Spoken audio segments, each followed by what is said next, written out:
Halo, Assalamualaikum. Bintang kelas hadir lagi. Kali ini Kak Sari akan melanjutkan membahas buku matematika kelas 7 semester 1. Nah, ini Kak Sari sudah sampai di halaman 35 ya, Dek, yang bagian B, soal uraian.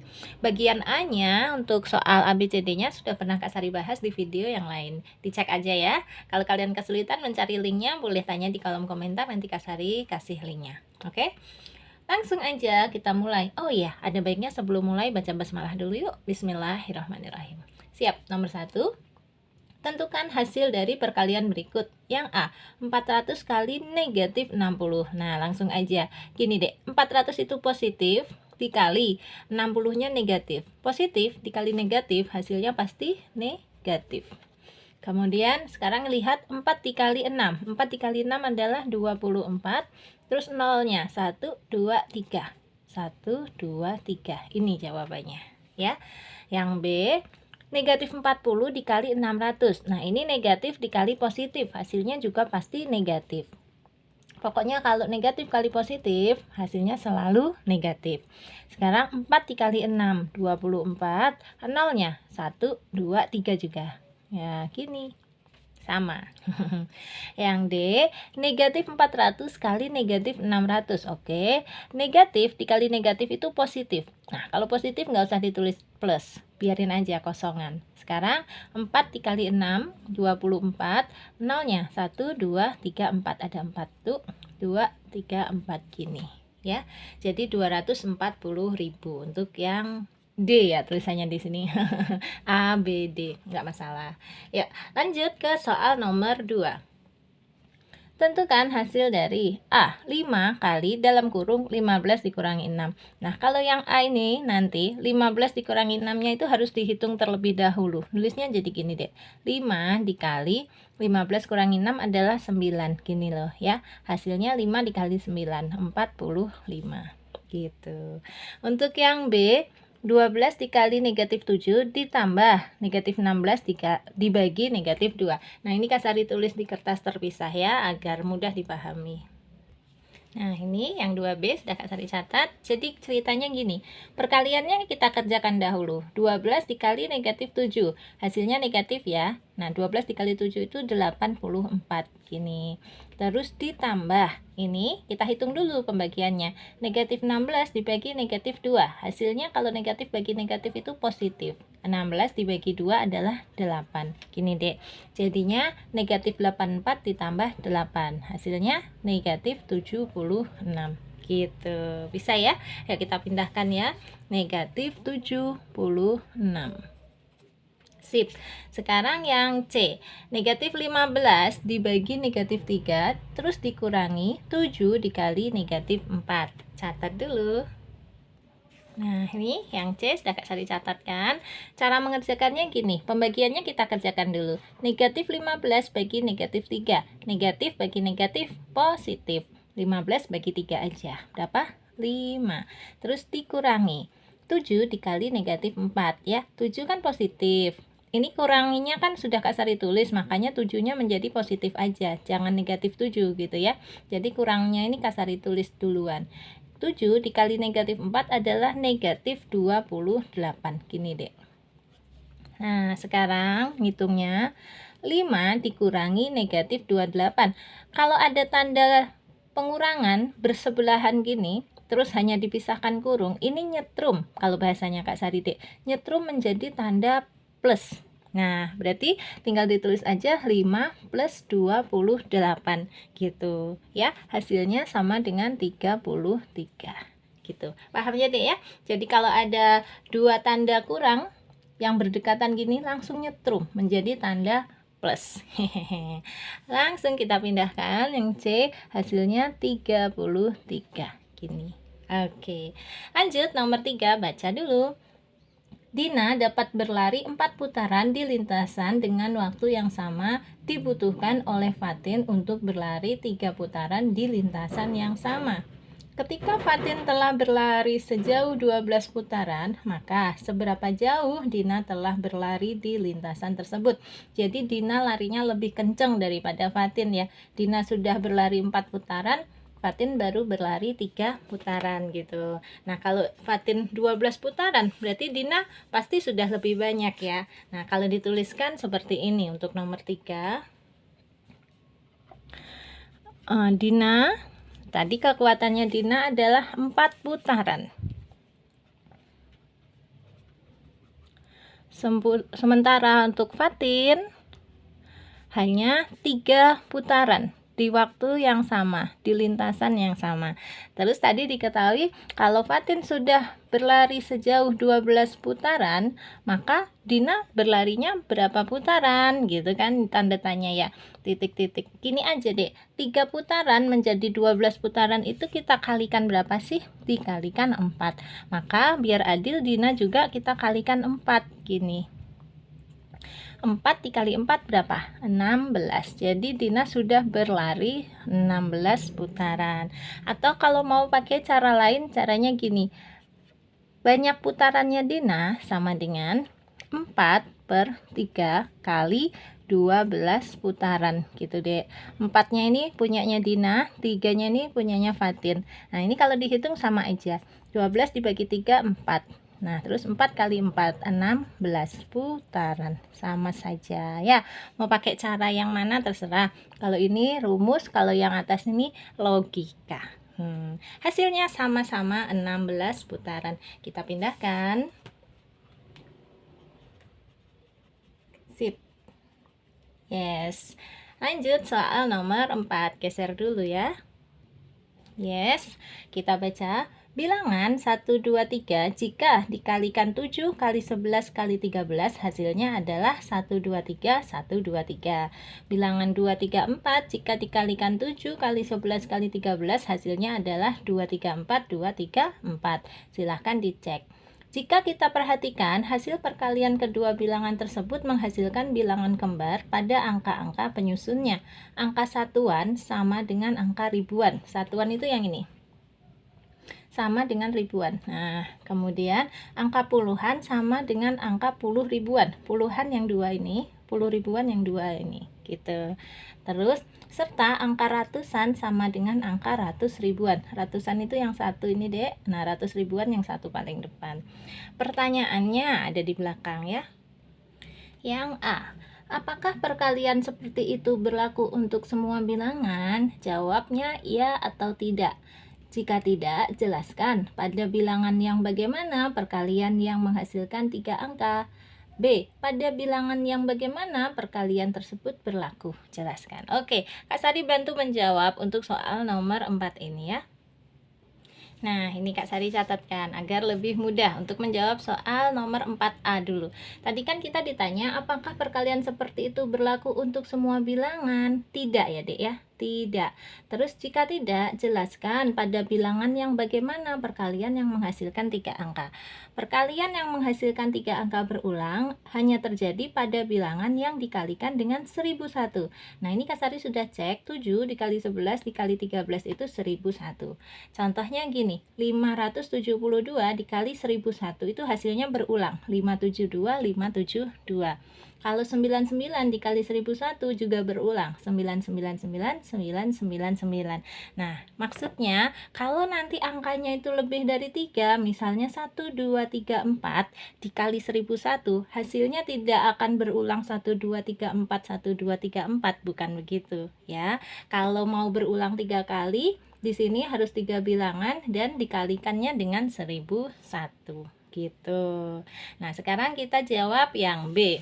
Kalau yang B ditanyanya pada bilangan yang bagaimana perkalian tersebut berlaku, jelaskan. Nah, seperti yang A tadi mirip, tapi akan Kak Sari beri 2 syarat ya. Jadi perkalian tersebut berlaku pada bilangan yang, nah ini Kak Sari catatkan ya.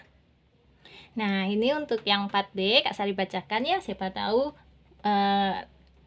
tulisannya Kak Sari susah dibaca ya.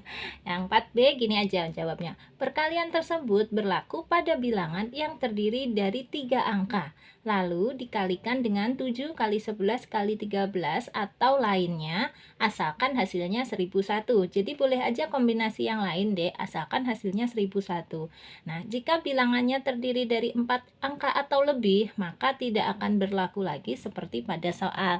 Seperti yang Kak Sari ceritakan tadi, misalnya bilangannya 1, 2, 3, 4, terus dikali 7 kali 11 kali 13, itu tidak akan berulang lagi menjadi seperti yang di soal tadi, berulang setiap 3 kali. Begini ya, 572, 572 gitu ya. Paham ya? Mudah-mudahan paham. Kalau ada pertanyaan boleh loh langsung di kolom komentar. Insya Allah Kak Sari jawab ya. Lanjut ke soal nomor 5. Kita baca dulu yuk. Oke, nomor 5. Seekor kata mula-mula di titik 0. Kata itu dapat melompat ke kiri atau ke kanan. Sekali melompat jauhnya 4 satuan. Jika kata melompat 2 kali ke kanan, kemudian 3 kali ke kiri, tentukan posisi kata itu setelah lompatan terakhir. Nah, agar mudah, di sini Kak Sari buat aja semacam garis bilangannya. Nah, awalnya adalah di titik 0 ya. Kemudian kata ini melompat 2 lompatan ke kanan, 1, 2, dan melompat 3 lompatan ke kiri, 1, 2, 3. Maka posisi akhir dia adalah di sebelah sini ya.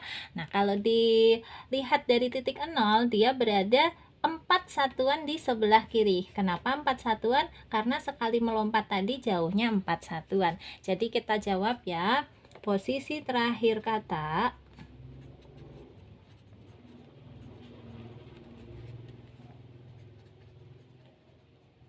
adalah 4 satuan di sebelah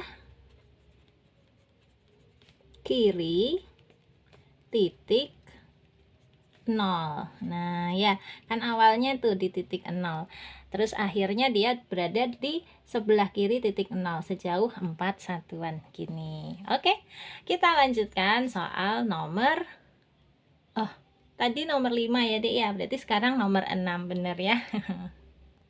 Kita baca dulu yuk nomor 6. Tentukan A. Banyak angka 0 pada hasil bagi 2014, 2014, 2014 dibagi 2014.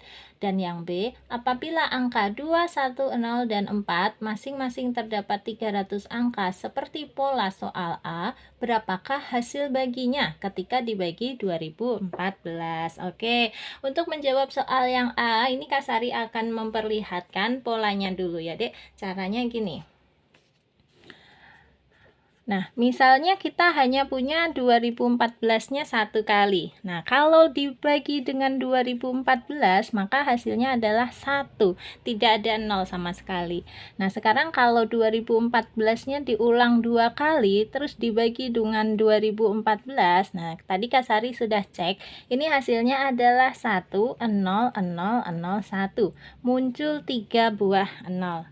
Kalau diulang sebanyak 3 kali, gini 2014, 2014, 2014, terus dibagi 2014, ternyata muncul 6 0. Gini hasilnya 1, 0, 0, 0, 1, 0, 0, 0, 1. Nah, tadi kita di pertanyaan yang A ini ya, berapa banyak 0 pada hasil bagi 2014, 2014, 2014 dibagi 2014. Sudah ketahuan, ternyata 0-nya ada sebanyak 6 buah. Kita jawab ya.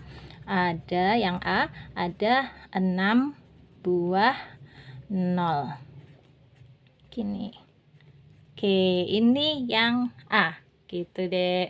Jadi kalau diulang 2 kali muncul 03, diulang 3 kali muncul 06, nanti diulang 4 kali muncul 0-nya 9, dan begitu seterusnya. Nah, sekarang kita jawab untuk yang B. Apabila angka 2014 nih tadi masing-masing terdapat 300 angka seperti pola soal di atas. Yang ditanya bukan banyaknya angka 0, tapi berapakah hasil baginya ketika dibagi 2014. Nah, kalau dituliskan itu yang bagian B itu maksudnya gini, Dek. 2014, 2014, 2014, 2014 terus diulang sampai 300 kali 2014-nya. Terus dibagi dengan 2014, hasilnya berapa? Nah, caranya gini, Dek. Hasilnya paling depan pasti angka 1. Kemudian diikuti dengan seperti ini tadi, 0001. Nah, ini 1 kali. Terus diikuti lagi 0001. Ini 2 kali. 0001 3 kali. Dan seterusnya sampai ini diulangnya sebanyak 299 kali. Kenapa? Karena dia tadi di pertanyaan kan diulang-ulang sebanyak 300 kali. Nah, kalau 300 kali, jawabannya ini. Angka paling depannya adalah 1, diikuti dengan 0001 sebanyak 299 kali. Wow, ini nggak usah dibaca. Berapa bacanya ini? Wah, banyak banget ya. Nggak akan bisa terbaca. Yang penting kita tahu polanya. Kita bisa mengenali polanya untuk menjawab soal-soal seperti ini. Nanti soal-soal seperti ini akan lebih jauh dipelajari di kelas 8 ya Dek ya, tenang aja. Nah, untuk di kelas 7 sekarang dipahami aja soal-soal yang simpel seperti ini ya. Nanti kalau di ujian keluar ya biasanya mirip-mirip aja kok, nggak akan jauh-jauh dari soal yang dipelajari di buku. Oke, tetap semangat loh ya. Oke, kita lanjutkan ke soal nomor 7. Baca dulu. Tentukan hasil dari dalam kurung tanpa menghitung satu persatu. A. 2 tambah 4 tambah 6 tambah 8 tambah 10 sampai dengan tambah 100. Langsung kita hitung ya untuk yang A. Kalau tidak boleh menghitung satu persatu, berarti caranya harus kita kenali dulu polanya. Untuk yang A ini kita ambil dulu dari angka 2 sampai angka 8. 2 tambah 4 tambah 6 tambah 8. Ternyata ini hasilnya gini dek. Kalau paling depan ditambah paling belakang, kan 2 tambah 8 adalah 10. Terus 4 tambah 6 juga 10. Berarti 10 dikali 2 sama dengan 20. Oh, gitu. Nah, sekarang kalau kita teruskan, misalnya 2 tambah 4 tambah 6 tambah 8 tambah 10 tambah 12, katakanlah gitu ya. Kita model kayak gitu tadi, paling depan ditambah paling belakang. 2 ditambah 12, 14.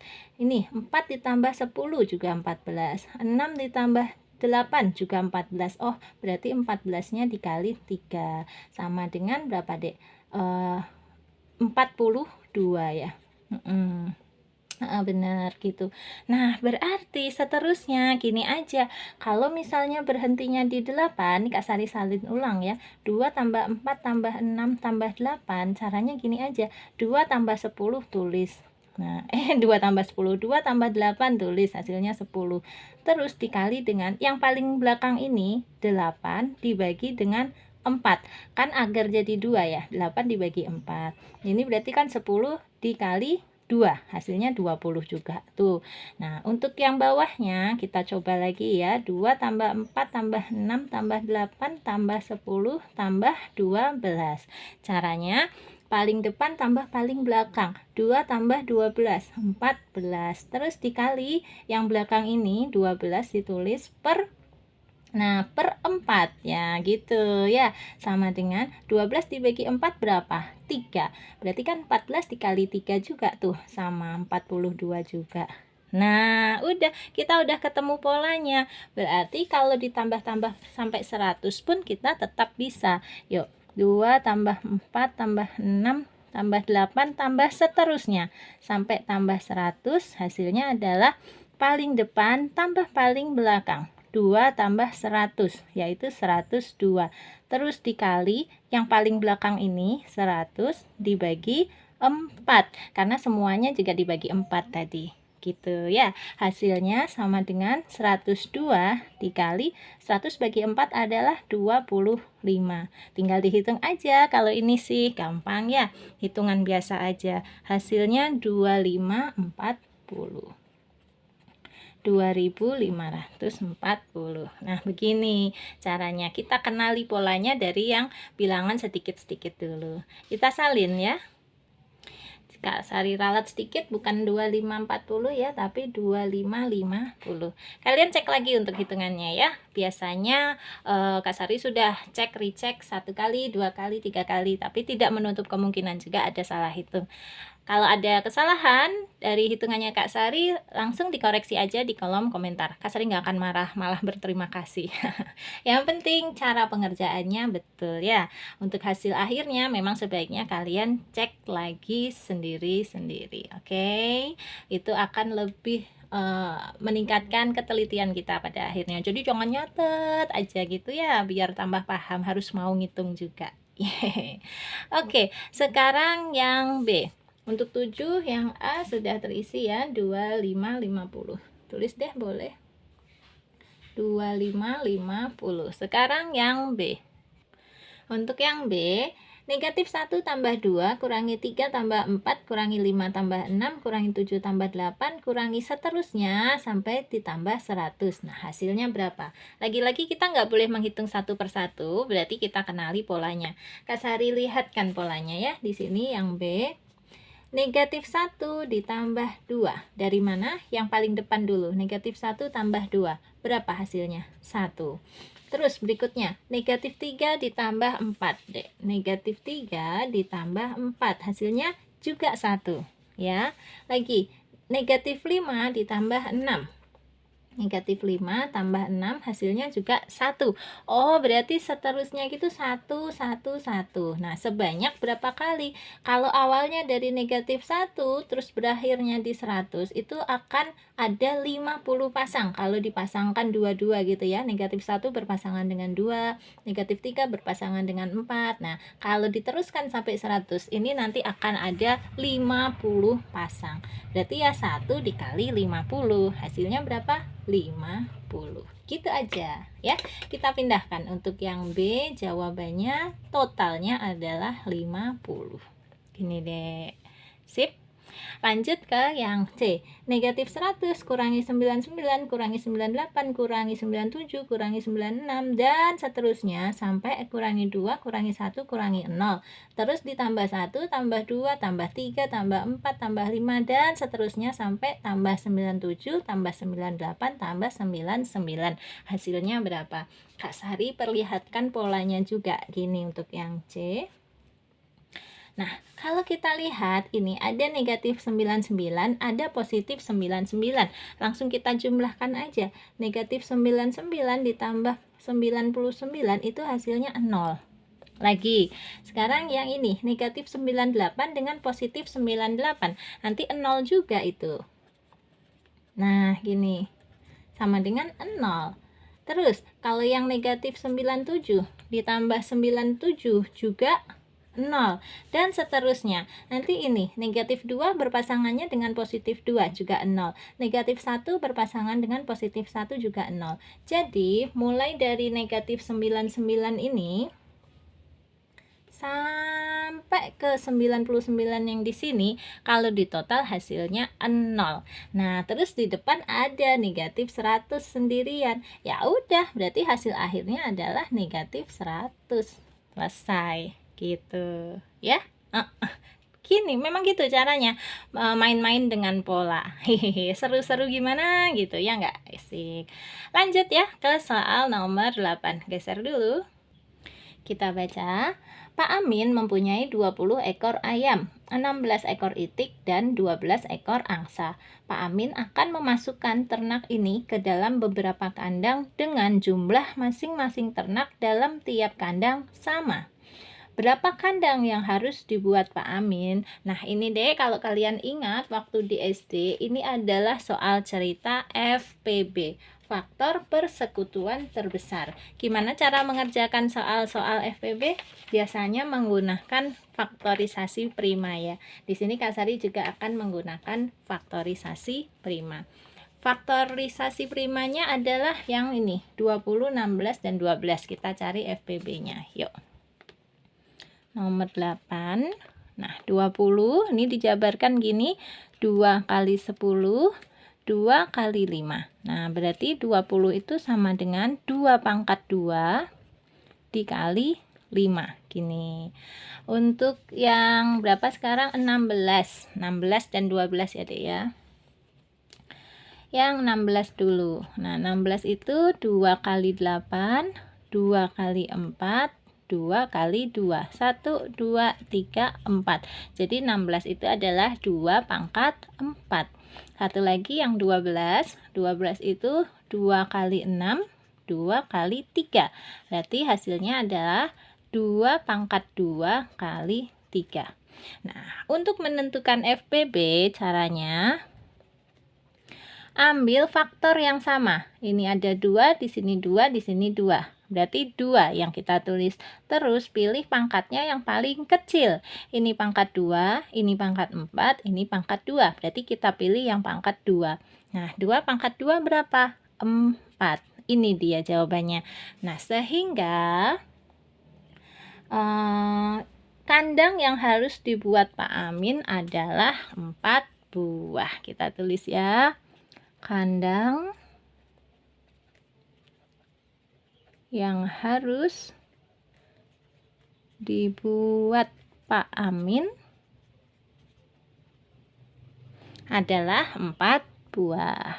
Gitu. Nah, ya. Oke, lanjut ke soal nomor 9. Baca dulu. Bu guru mempunyai 18 kue, 24 kerupuk, dan 30 permen. Makanan itu akan dibagikan kepada sejumlah anak dengan jumlah yang sama. Ini kata kuncinya, dengan jumlah yang sama untuk masing-masing makanan yang diterima anak. Berarti ini soal FPB lagi, Dek. Yang ditanya, berapa maksimal anak yang dapat menerima ketiga jenis makanan itu? Benar ya? Ini FPB dari 18, 24, dan 30. Lagi-lagi kita bikin faktorisasi primanya ya. Nomor 9, 18, 24, 30. Oke, yuk yang 18 dulu. 2 kali 9. Nah, 9 ini adalah 3 kali 3. Oke, ini sama dengan 2 kali 3 pangkat 2. Gitu. Yang 24, 2 kali 12, 2 kali 6, 2 kali 3. Berarti 2-nya pangkat 3, terus dikali 3. Gini. Untuk yang 30, 2 kali 15, terus 3 kali 5. Berarti 2 kali 3 kali 5. Nah, karena yang ditanya pastilah FPB tadi ya, kalau melihat dari soalnya ya kita tentukan FPB sama dengan pilih faktor yang sama. Ada 2 dan ada 3. Kalau 5 nggak boleh diikutkan, karena 24 nggak punya faktor 5, 18 juga nggak punya. Harus yang dimiliki bersama ya, berarti 2 dan 3. Pilih pangkat yang paling kecil. Ini pangkat 1, duanya. Di sini pangkat 3, di sini pangkat 1. Oh, berarti kita pilih pangkat 1. Kalau pangkat 1 itu nggak usah ditulis. Sekarang 3-nya. Di sini pangkat 2, di sini pangkat 1, di sini pangkat 1. Pangkat 1 juga yang kita pilih. Kan yang paling kecil pangkatnya. Berarti FPB-nya adalah 2 kali 3, 6. Nah, sehingga kita jawab ya. Maksimal anak yang dapat menerima ketiga jenis makanan itu adalah 6 orang.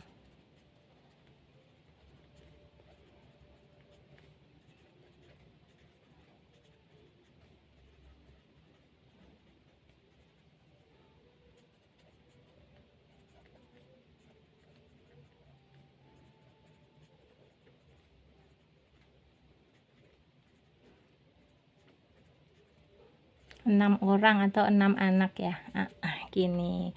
Paham ya, Dek ya? Paham, mudah-mudahan diikutin aja langkah-langkahnya yang diterangkan sama Kak Sari ya. Kalau belum paham diulangi lagi, ditonton lagi sekali lagi bagian yang belum paham. Gak apa-apa, kuota bisa dibeli lagi sih kalau habis. Yang penting paham. Kalau paham nanti mengerjakan soal-soal sejenis seperti ini tambah lancar ya. Oke, lanjut ke soal nomor 10. Kita baca dulu. Toko buah harum manis menerima 3 peti buah.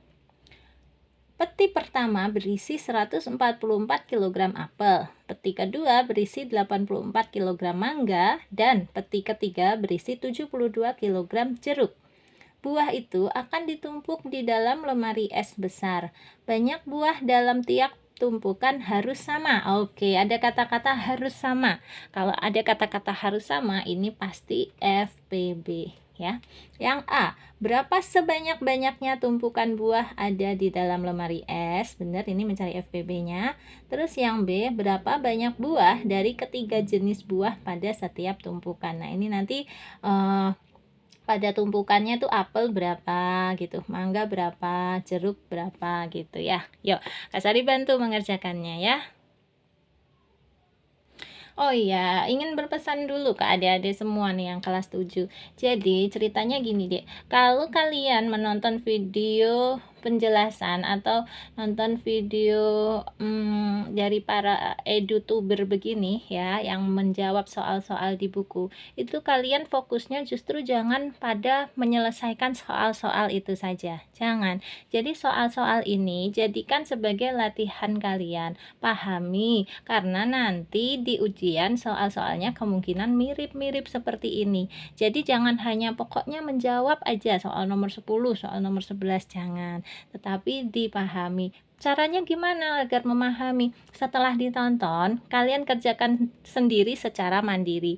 Nah, nanti pasti ada kesulitan atau ada macetnya. Nah, macetnya itu di bagian mana? Coba di play lagi videonya. Oh iya, gitu caranya. Akan lebih efektif hasilnya. Nanti hasilnya akan terasa ya. Tapi kalau hanya ingin mengerjakan soal nomor 10 saja, soal nomor 11 saja, yang penting sudah selesai. Nah, itu kurang bagus nanti hasilnya. Gitu ya, Dek ya. Oke. Intinya belajar. Yuk, nomor 10 Kak Sari buatkan faktorisasi primanya juga. Kalian boleh mencoba duluan ya. Jadi faktorisasi prima dari 144, 84, 72 itu berapa? Terus di pause dulu. Nanti di play lagi, dicocokin sama jawabannya Kak Sari. Boleh banget ya. Yuk. Nah, ini Kak Sari udah menyiapkan. Jawaban kalian udah ada belum? Yuk dicek bareng-bareng. 144 itu dibagi 2 dek, hasilnya 72. 72 masih bisa dibagi 2, hasilnya 36. Pokoknya kalau masih bisa dibagi 2, bagi 2 terus ya. 36 dibagi 2 masih bisa 18. 18 masih bisa 9. Nah, 9 udah nggak bisa dibagi 2, dibaginya 3. 3 kali 3, 9.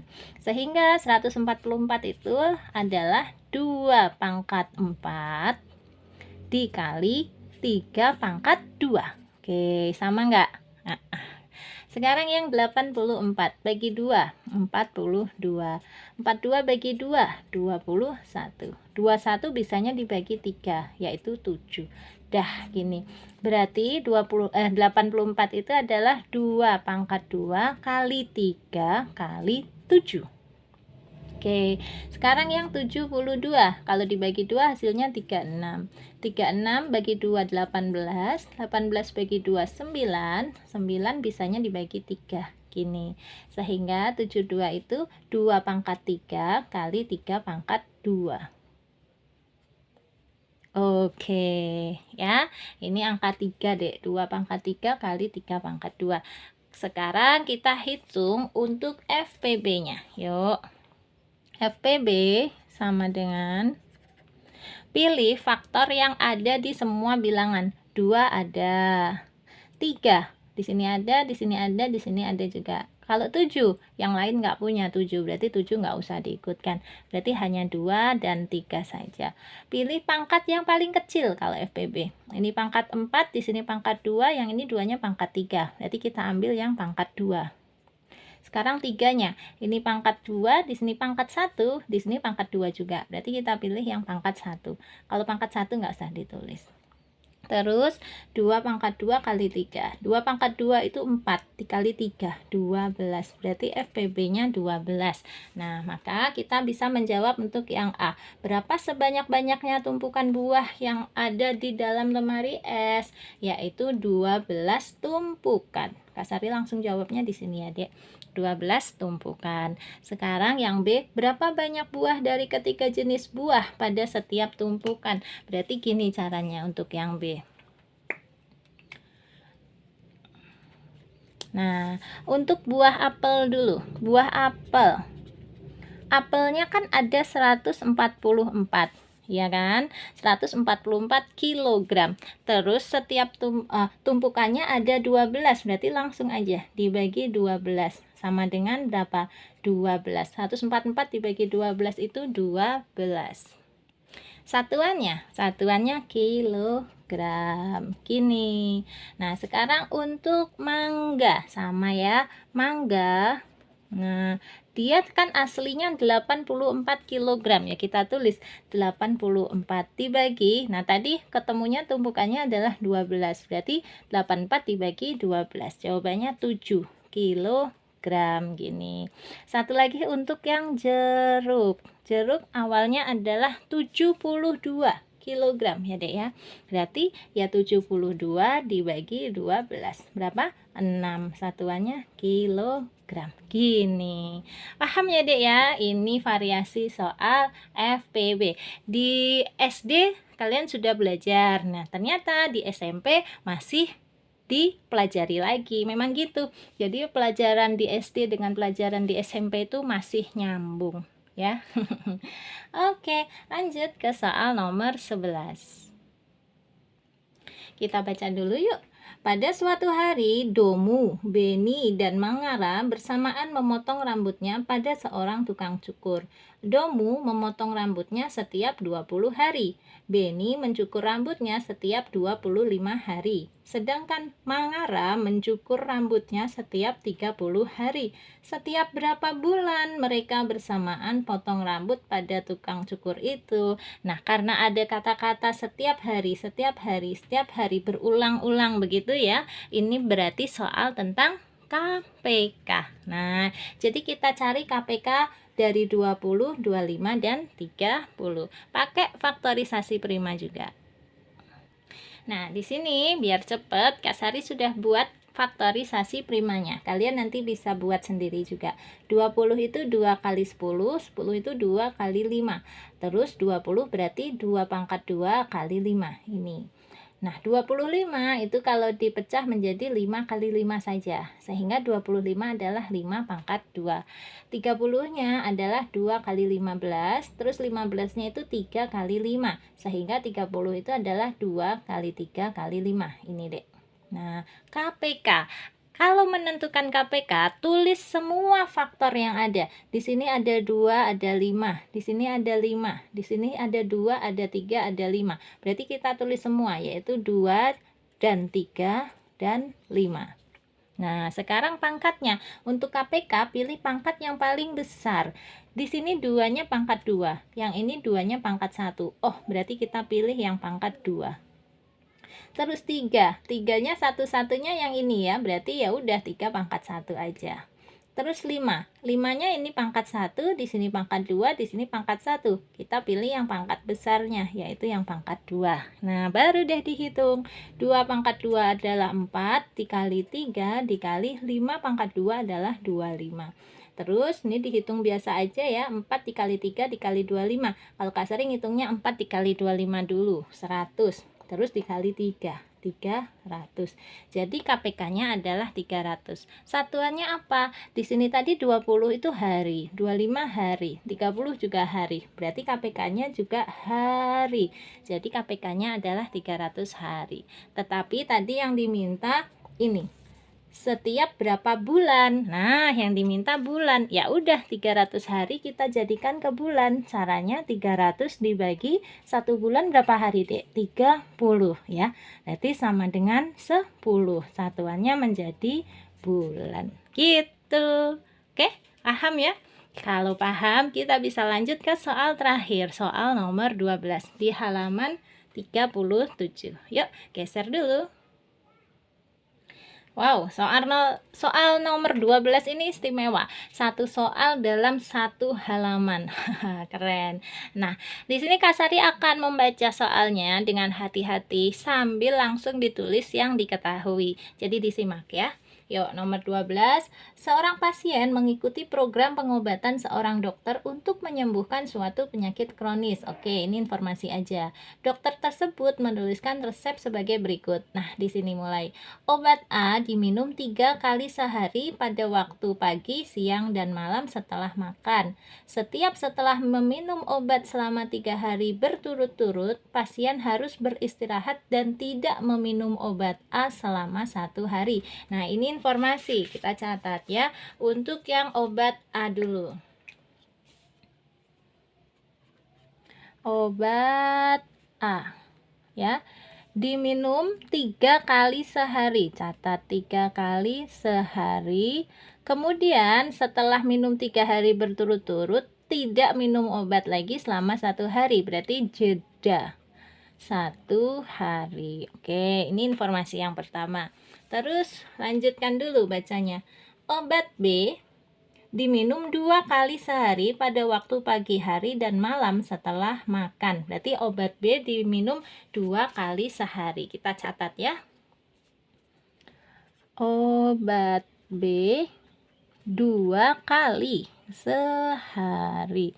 Nah, satu lagi nanti ada obat C. Kita baca.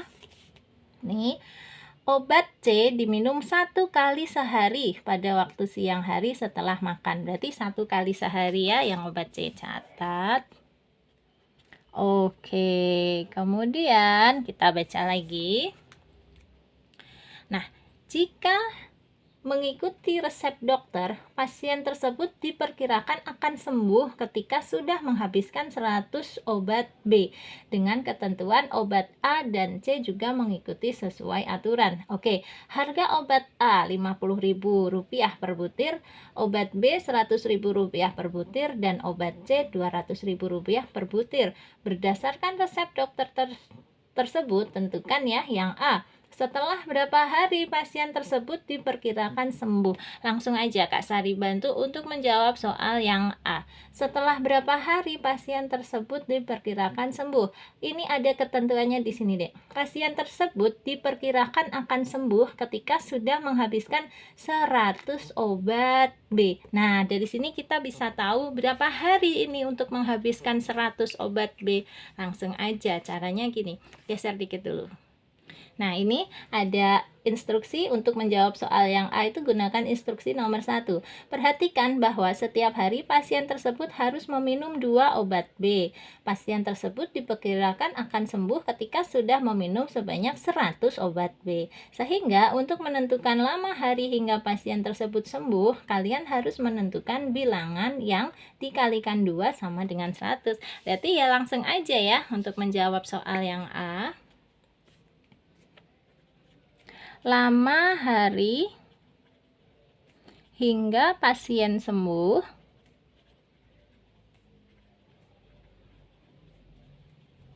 sama dengan tadi kan 100 butir obat ya, atau langsung ini bilangan yang dikalikan 2 sama dengan 100, atau langsung aja dibalik ya 100 dibagi 2 gitu, sama dengan berapa? 50 hari. Jadi logikanya gini deh, obat B itu kan diminum 2 kali sehari. Nah, kalau harus menghabiskan 100 butir, berarti berapa hari? Ya 50 hari, ya kan? 2 kali sehari dikali 50 itu 100. Gini, jadi pasien tersebut akan sembuh dalam 50 hari. Oke, sekarang yang B. Kita baca dulu soalnya. Berapa banyak obat A dan C yang harus diminum pasien tersebut? Nah, petunjuknya atau instruksinya ada di nomor 2 untuk menjawab soal B. Geser dulu ya. Nah, ini dia. Untuk menentukan banyak obat A dan C yang dikonsumsi pasien hingga sembuh, kalian bisa mengalihkan banyak obat yang dikonsumsi setiap hari dengan lama hari hingga pasien tersebut sembuh. Perhatikan bahwa obat A mempunyai siklus istirahat setiap 3 hari. Kalau Kasari tadi menyebutnya jeda 1 hari tadi. Sehingga kalian harus mengurangi banyak hari pasien tersebut selama proses penyembuhan. Nah, singkat kata begini deh untuk yang B itu. Kalau kita mau menghitung berapa banyak obat A dulu ya, banyak obat A. Nah, ini tadi obat A itu diminum sehari 3 kali. Nah, sementara pasien akan meminum obat selama 50 hari karena kan dia pengen sembuh ya. Tadi sudah dihitung 50 hari. Berarti kalau seharinya 3 kali selama 50 hari, berarti totalnya berapa? Ya tinggal kita hitung 50 dikali 3. Totalnya adalah 150 butir obat A. Nah, tetapi setelah meminum 3 hari ya, setelah meminum 3 hari, ini jeda 1 hari. Nih ya, Dek. Jadi, jedanya itu di setiap hari ke-4, hari ke-8, hari ke-12, ke-16, ke-20. Ini nggak minum obat ini, hari ke-4, ke-8, ke-12, ke-16, ke-20 ini nggak minum obat. Hari keberapa lagi? 24, 28, 32, tambah 4 terus ya, Dek. 36, 40, 44, terus 48. Nah, udah. Kan ini nanti kalau dilanjutkan jadinya 52, udah kelebihan. Padahal kan dia minum obatnya hanya sampai 50 hari. Berarti kita hitung. Nah, tidak minum obatnya ini berapa hari nih? 1, 2, 3, 4, 5, 6, 7, 8, 9, 10, 11, 12. 12 hari. Seandainya dihitung 12 hari ini sebenarnya harus menghabiskan berapa butir?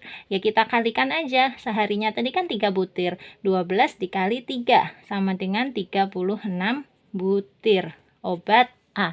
Kesimpulannya, banyak obat A yang diminum itu bukan 150 butir, melainkan 150 dikurangi 36. Gini ya. Jadi, banyak obat A yang diminum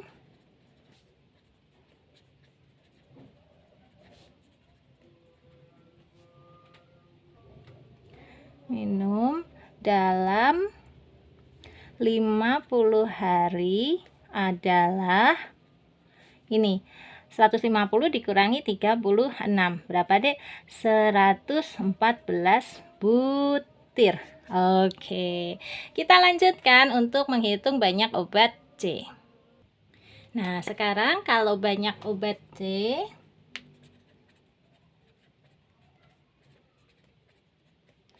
yang diminum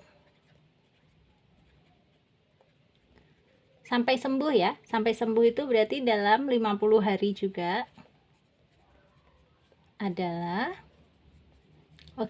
tadi obat C itu diminumnya 1 kali sehari. Berarti kalau 50 hari ya 1 dikali 50. Berapa, Dek? 50 juga butir obat C. Nah sekarang yang bagian C, pertanyaannya, berapa biaya yang dikeluarkan pasien untuk membeli obat yang diresepkan oleh dokter? Caranya begini, untuk setiap obatnya kita hitung. Banyak obat A tadi kan 114 butir, banyak obat C 50 butir. Kemudian banyak obat B, kalau obat B sih sudah ketahuan tadi ya, 100 butir. Tinggal dikalikan dengan masing-masing harganya terus dijumlah. Nanti ketemu deh. Yuk bareng-bareng ya. Ini dia kalau Kak Sari tuliskan. Tadi untuk biaya obat A, karena yang diminum adalah 114 butir dan tiap butirnya 50.000, berarti 114 dikali 50.000. Untuk biaya obat B-nya yang diminum 100 butir ya, Dek. Per butirnya 100.000, berarti 100 dikali 100.000. Biaya obat C yang diminum 50 butir. Nah, setiap butirnya 200.000, berarti 50 dikali 200.000. Ini dijumlah, kemudian total biayanya adalah jumlah ketiganya ini nanti ya. Yuk kita hitung. Untuk 114 dikali 50.000 adalah 5.700.000. Oke. Nah, 100 dikali 100.000 adalah 10 juta. Wow. Kemudian 50 dikali 200.000 juga 10 juta. Gini, maka total seluruh biayanya adalah 10 juta, 10 juta, 20 juta, tambah 5.700.000, 25.700.000. Ini ya total biayanya untuk yang C. Wah, berarti sehat itu mahal ya, Dek, ya? Karena sekalinya sakit dia harus minum obat 25.700.000 hanya dalam 50 hari. Wow, 50 hari itu nggak sampai 2 bulan. Tapi ini kan hanya contoh soal ya, mudah-mudahan kita semua sehat ya sampai besok-besok pokoknya. Amin ya robbal alamin.